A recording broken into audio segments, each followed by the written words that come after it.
this whole competitor situation. Creator did reach out to me. What are you gonna do about it? Get creative. You can make one of these things out of almost anything.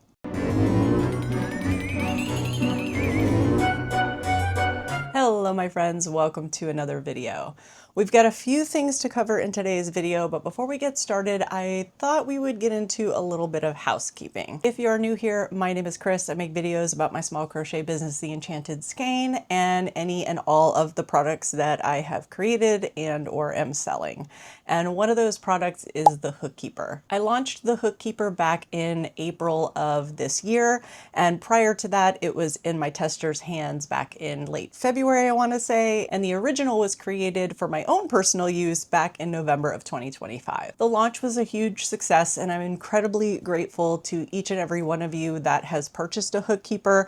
I can say at this point we have successfully created and sold over 150 of them, and I could not be more grateful for it. But I thought we would take a few minutes to answer a few of the questions that I've been getting from several of you around this whole competitor situation. I don't read other creators' comments and things, but a few people have sent me screenshots of a response that this person made to another post regarding my product. And I guess a few people have interpreted what was said as maybe being that we collaborated quite a while ago and knew each other were working on this. And that question has come up quite frequently. So I will say to you that is definitely not the case. I researched before I put my product out. There was nothing else out there like that I was able to find. Doesn't mean that it didn't exist, but I did do that research prior to launching this product. The testers that I talked to had never seen anything like it before either, and then I put the product out. There have since been other creators that have created similar products. There's a couple that I found on Etsy that the hook is permanently attached. There's another that I saw someone on YouTube, someone sent them and it was kind of a chain. So other products are out there that are similar as far as the concept of, hanging on to your hook in case you drop it. A few weeks back, the creator did reach out to me as kind of an FYI. I'm putting this out. This is what I've been working on, mentioning that there's differences and just kind of, I guess, letting me know that it was coming. My response was essentially that I am not concerned. I knew that something like this could happen. It's a handmade product, and handmade things can be made by any capable hands. So again, no, there was no collaboration. I think it was more of just a courtesy notification. And the biggest question I've been getting repeatedly is, what are you gonna do about it? And the answer is nothing. There is nothing I can do about it. When you share information on the internet, it is possible it is going to matriculate. Of course, I am human. I have my own thoughts and feelings about what I think may or may not have happened, but at the end of the day, none of that really matters. And I do not want to encourage any sort of negativity. We have enough negativity out on the internet. This is my happy place. I love making these videos. I love sharing with you. I love getting your comments and your feedback. And it's really meant a lot to me to see that people who don't even know me in real life really have my back out there. And I cannot tell you how that feels. It is so incredible to have so many people ready to stand up for me and support me. If you've had concerns for me, I greatly appreciate it. I really am okay. I am working on new products. I'm excited to get those out. There's going to be some Halloween editions coming and stuff like that. So I'm not super concerned about it, and I don't want you to be either. And that leads me into today's video. So today's video is going to have 3 sections to it. First, we're going to talk a little bit about sourcing products as a small business. The second thing we're going to talk about is all of the tools and materials that I use to make Hookkeepers. And while we talk about that, I'm going to show you some alternatives that you can use that you might have lying around your house or that you can pick up at a thrift shop. And last but not least is a full-blown step-by-step tutorial of how I make my Hookkeepers. Again, this is a handmade product and you can make it with your own hands. If you have the tools and you want to get the materials to put one together, you can absolutely do that, or you can use some of the suggestions I'm going to give you for things you might have lying around the house. I know a lot of folks have wanted to get one and maybe shipping is just too crazy because you're in another country, and there are folks that just want to make it their custom way. So I am going to share with you how I do them from start to finish. I understand if maybe you're not interested in the tutorial or the materials part, so I'm going to leave timestamps below. I do think everybody can relate to our first topic, so let's jump into that, and that is sourcing materials for your small business. I wanted to talk about this for a couple of reasons. The first is that I had some really interesting experiences in sourcing materials for the Hookkeeper, but it actually applies to everything. It applies to sourcing your yarn, it applies to sourcing safety eyes if you paint safety eyes or you make Ami sticks or offer tote bags or anything like that. So I want to talk about it for that reason. And then the second reason I want to talk about it is because I was watching a different type of crafty creator who was doing some clay stuff, and a person made a comment about where she purchased her materials for, and it was a little bit critical, and I want to touch on that a little bit too. So first I'm going to offer some advice, which I know is unusual for me because I always say, like, do not do as I do. I'm just sharing with you. I am no expert. All of that is still very true. But I want to talk a little bit about sales tax.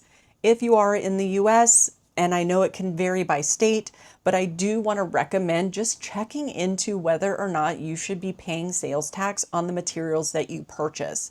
To my understanding, at least where I sit, if you are making something with these materials that you will then sell, you do not need to pay sales tax on the materials that you purchase. Now, that does not apply to things like tools. So like your crochet hooks would not be applicable. But like when I purchase from Premier or Amazon or whatever it may be to buy yarn, it is tax exempt. I do not pay sales tax, and I don't think you have to either. So my advice is to definitely check into it. I believe the requirement would be that you have a suitable kind of company structure like an LLC, and that you file to just say that you are using these things for resale, and then you would get a certificate. It does take a little bit of work. You might have to go back and forth and some emails and stuff like that, but it's definitely worth it. If you look back at the finance video that I put out last week, I spent over $6,000 in materials/other. So even if a little over half of that was actual materials and some of those things were things that would not be tax exempt, I have saved hundreds of dollars already in the first half of the year with this. So that is my advice piece, but let's talk about the actual sourcing of our materials. I feel like with yarn, it's a little bit more simple in the sense that for the most part, you cannot buy the exact same Bernat, let's say, through like Temu or AliExpress or at Hobby Lobby. You can buy a version of what they sell of a blanket yarn, but it's not the actual same yarn. When it comes to some other materials like safety eyes and glitter and Ami sticks and things like that, it can get a little bit more complicated. The first Hookkeeper I made for myself. I went to Michael's and I think Hobby Lobby and Walmart, and I bought different things. I already had some of the tools and some of the beads, and then I kind of strung together what I thought might work. When I decided to make a few prototypes and send them out to testers and get feedback, and I was going to actually make some, I started going through the process of trying to figure out where I was going to buy the materials to make at least 20 of them. There are two different categories I would put purchasing materials into. One would be, materials for steadily replenishing things, and then another would be bulk purchasing. I'm not going to be talking about bulk purchasing today. If you are going to bulk purchase, you will have to do that research for yourself and for your business. It's something that I have done, and I have started bulk buying so that I can save a little bit in the costs and make sure that I'm sourcing the same materials over and over again. We're going to be more focused on that first group, which is just purchasing in enough quantities that it makes sense and that you're able to replenish your stock. I did a little bit of an experiment when I was working on figuring out how I was going to sell the Hookkeepers. I knew that I liked glass beads. I use 8mm glass beads. A lot of them have a coating on them or have some sort of embedded feature, but those beads are readily available at several different locations. You can buy beads on Temu, you can buy beads on AliExpress, Amazon, Walmart, Hobby Lobby, Michael's, you name it, you can buy them. So what I wanted to do, I think like most small business owners, you want to support other small businesses. I started looking online for bead suppliers, and I did place a few orders at different ones to see how I liked how quickly they shipped, the quality of the products that they sent, and their pricing. And I noticed something that got me thinking. I noticed that a particular strand of beads that I purchased, one from different locations to see how they were, literally looked like the exact same beads. I physically went to the store and purchased a strand from Hobby Lobby, Michaels, and Walmart. Then I went online and I purchased strands from these other companies, as well as a strand from AliExpress, I think it was. It may have been Temu. I got them all in and started to kind of analyze the quality of the different ones. I will say that beads that I got from, I can't remember if it was Temu or AliExpress. I think I bought from both of them, but not the same bead. I did not like the quality of it. The kind of iridescence to it was not the same.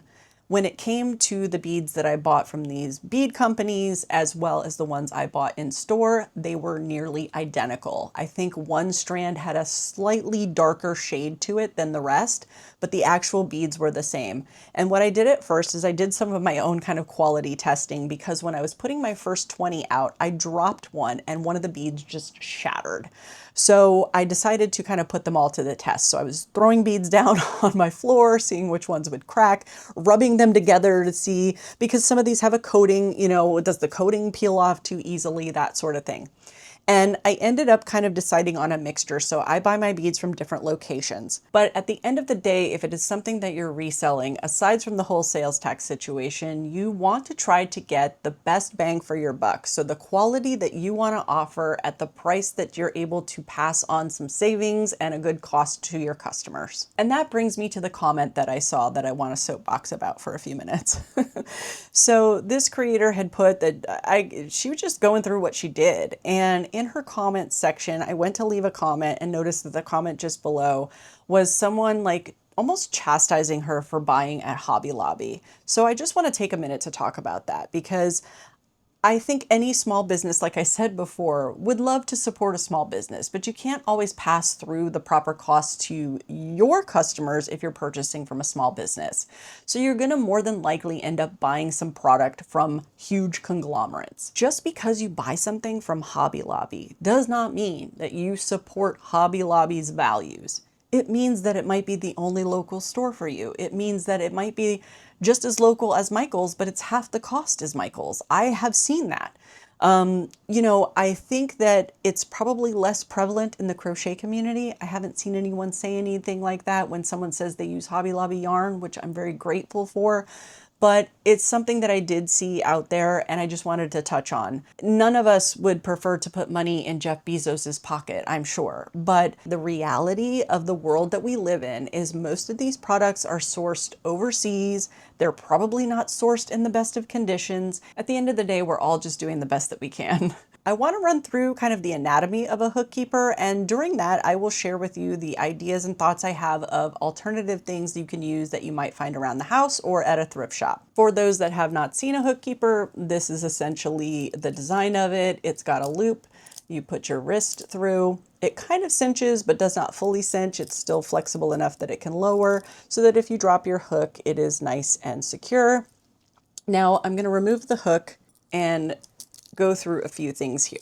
I'm gonna just pull this through so we can talk about it. And this is the actual Hookkeeper that we're gonna make in the tutorial. I already filmed that so that I would have this to show you. So let's start at this end, which is the end that holds your hook on. This is secured with a lobster clasp, and this is just this little silicone ring here. When I send my Hookkeepers, they come with 4 different connectors. There are other things that I tried using before I came out with the product. I was using the little eyeglasses holders. I did not like the security level that they provided when they were on certain types of hooks. And I just didn't feel like they looked elevated enough for what I was trying to offer. I wanted to have something that looked truly like it was for this function. The 4 that I include are the little ring that you saw. This works for most clover hooks or tulips, and this even works really great on a furls hook. Where you put the connector is up to you. Some people like it up front, some people like it on the end. I prefer it on the end. I think it also depends on if you are a pencil or a knife holder. The larger ring works well if you like it on the center of a furls hook, or if you have some of those acrylic or resin handled hooks, or even the wood handled hooks. This one's a little larger. And then I have 2 which are really for the metal streamline kind of hooks.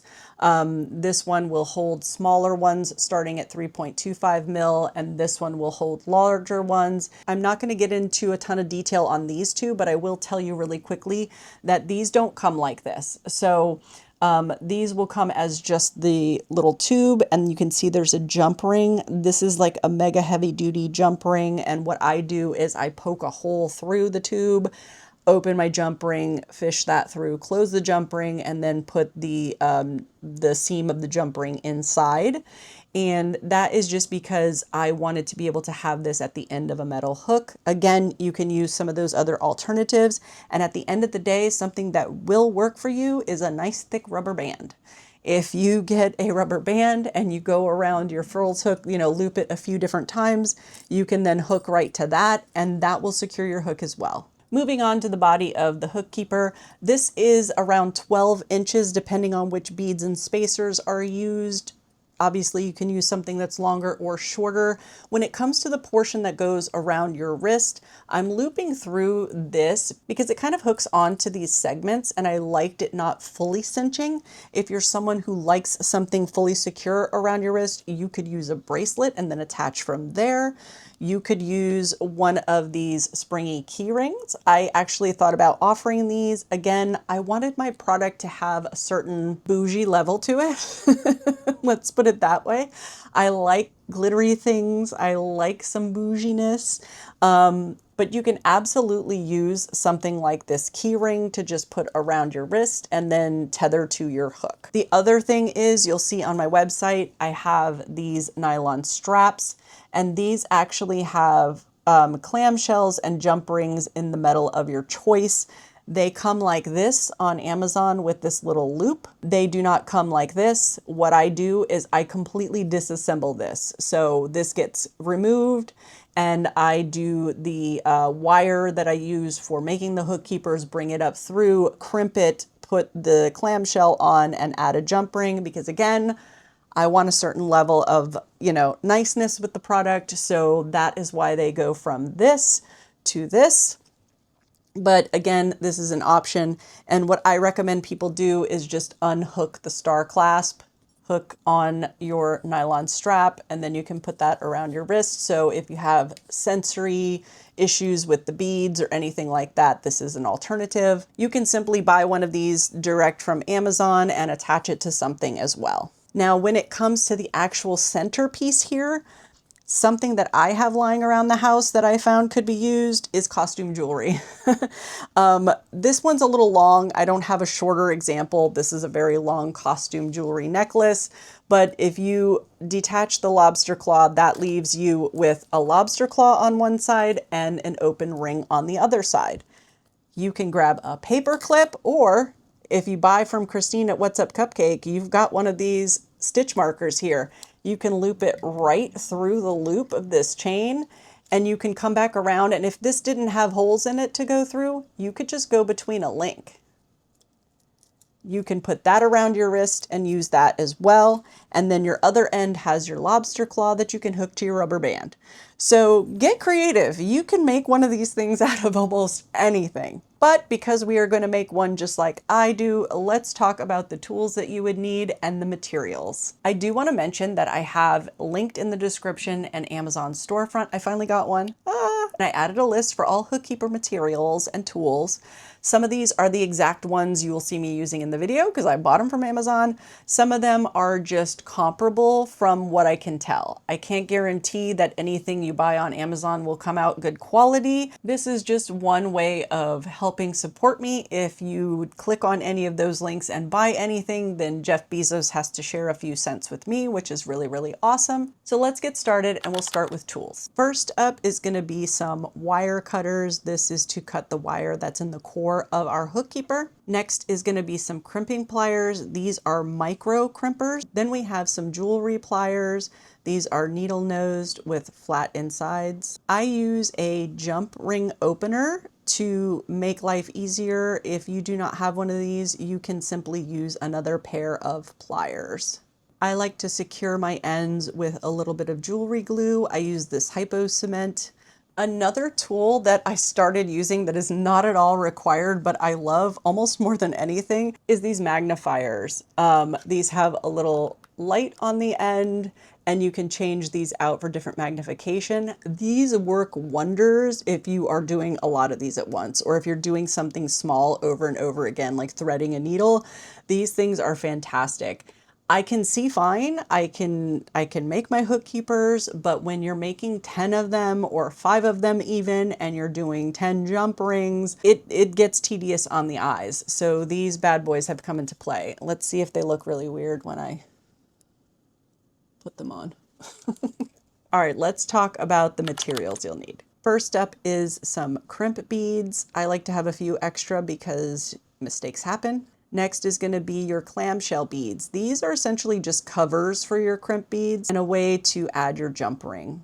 Next is going to be the wire or the core for your hook keeper. When I first made the hook keepers, I really wanted to go with a wire core, but I could not find one that was flexible enough. So I went with a jewelry cord, I guess you would call it, like a thread, a very thick thread. It has an 8-pound breaking point, I think, which I felt was secure enough to catch a hook, obviously. But I have since found a wire that I find really, really flexible, soft enough, but very, very strong. And the one that I actually use is the one that's linked below. I buy it in 100-foot rolls, but you wouldn't need that large of a roll to just make one of these. I generally cut my core wire around 18 inches to give myself extra flexibility, even though I'm only going to have like a 12-inch beaded area. And what I do with the cutoff is I use that when I am making these guys. So nothing goes to waste, but you cut it to the length that makes you feel most comfortable to work with. You'll need some lobster claws. You'll need some jump rings, anywhere from the 4 to 6 millimeter range will do. Now let's talk about beads. Obviously, you can pick any color, any shape, any size that you want. I use 2 seed beads at either end of my hook keeper, and I like to have a seed bead there to allow a little bit of flexibility without the chance of this scratching into the first bead. Whatever bead you're going to choose, I use 8 millimeter glass beads that are coated. You'll need your spacers if you want to use spacers. These are black glass crystal cut spacers in 6 millimeter. Next up is whatever you're going to use to connect your hook to your hook keeper. These are my 4 connectors, which I do sell separately if you wanted to just buy connectors. Then is going to be your end pieces. So whether you're using a strap for your wrist or a star clasp similar to mine. I don't have the star clasp linked below, and the reason for that is I cannot find the exact same one, and the one that I purchased now is in major bulk. So the one that's more commonly available is linked. All right, let's get into how we actually build our hook keeper. First, we're going to take our wire and we're going to thread it into one of the crimping beads. Give yourself a little bit of excess and then loop back through the other direction. There are a lot of videos out there on how to properly use a crimping tool and crimp beads that are done by people who do this way better than I do, so I encourage you to take a look at those if you'd like to. But basically what you want to do is keep your wires parallel to each other, scoot the crimp bead as far up as you can. Now, if you don't want to use a clamshell, you could just hook to this directly, but we're going to use a clamshell, so we want to get rid of as much of that excess up top as we can. So we're going to cinch that up and then get ready to crimp our bead. With your wires parallel to each other, go ahead and use your crimping tool for the first crimp. That's the one closest to the joint of the crimping tool.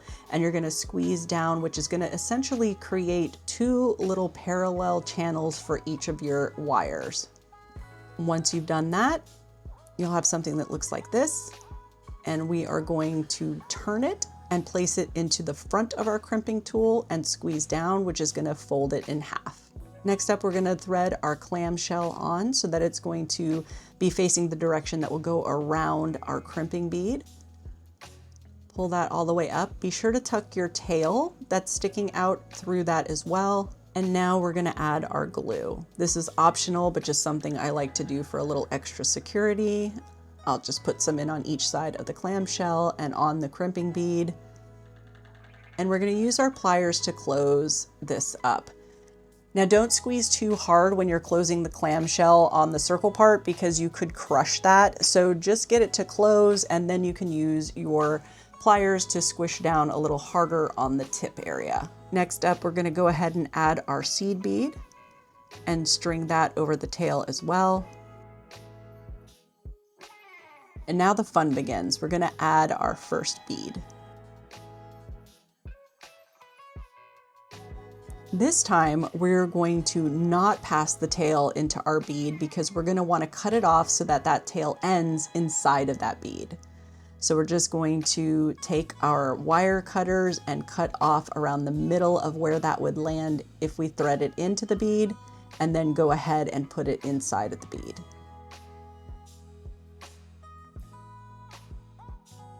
Next up, we're going to add a spacer. And just continue this pattern of bead and spacer to your desired length, or around 12 inches. Now that we have all of our beads added, we're gonna go ahead and put another seed bead on to complete our beads. And then we're gonna add the next clamshell. Now, I recommend flattening your clamshell open to make it easier to use your pliers once it's on, but go ahead and thread that on. Now we're gonna add our crimping bead. And we're gonna do the same thing we did at the beginning where we loop over and pass back through, only this time you're gonna wanna make sure that you also go through your clamshell, your seed bead, and I like to go 2 to 3 beads and spacers in. Once you've got that threaded through, you're gonna pull nice and tight so that all of the slack is coming out of the area where you have your beads. I then use my needle nose pliers to hang on to the end of that is attached to all of the beads and keep it nice and tight while tugging on the loose end to shrink that loop as small as I possibly can around the pliers. Once you've got it nice and tight, we're gonna go ahead and crimp it just like we did on the other end. We're gonna add our glue,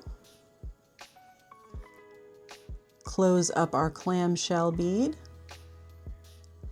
and then we are going to cut off our excess. These wire cutters are flush cutters so that they can cut as close as possible to the bead. Now you've got both of your ends done, and we've got to add our jump rings.